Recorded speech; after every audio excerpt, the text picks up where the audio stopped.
Does attorney-client privilege exist in a police interrogation room? I'm Tulsa attorney James Worth, and that's the question that we have. And it is a real-world question, comes from a case from Oklahoma Court of Criminal Appeals, unpublished, Gaddis v. State of Oklahoma, F-2022-78. So the defendant in that case was brought down to the police station, and while down there in an interrogation room, the officers had left, and he was talking with his pastor that had brought in.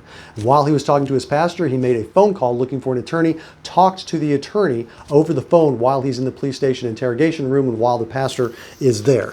And the Oklahoma Court of Criminal Appeals had to determine whether the substance of those communications were admissible, even though it was a private conversation, or what was meant to be a private conversation between a defendant and his attorney at that time. And what the court ultimately held, there's two issues. One, because there was a third party present, i.e. the pastor, they're saying that the privilege does not apply because of that.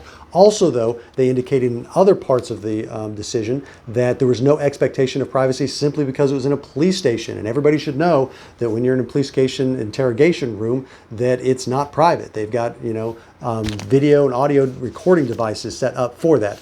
But the holding did not have to come down to just because of the fact it's in a police station in this case, because ultimately they found, because there was a third party, i.e. the pastor was present for that means that there's no privilege that allowed the prosecutor to bring in those recordings of the communications between the defendant and the attorney, which were ultimately used to have him convicted of that crime. So obviously you have to be careful in how you communicate with your attorney. You want to make sure that there is an expectation of that privacy. As long as there's an expectation of the privacy, even if there is a recording, it should not be admissible. But in this case, the court found that it was because there was a pastor present, and perhaps would have found that it would be simply because there's no expectation of privacy at a police station, which is what they put in that opinion. If you're dealing with the circumstance of criminal jurisprudence in the state of Oklahoma, you're going to want to talk to an attorney privately and confidentially to get actionable legal advice. To schedule an appointment with an attorney at my office, you can go online to makelaweasy.com.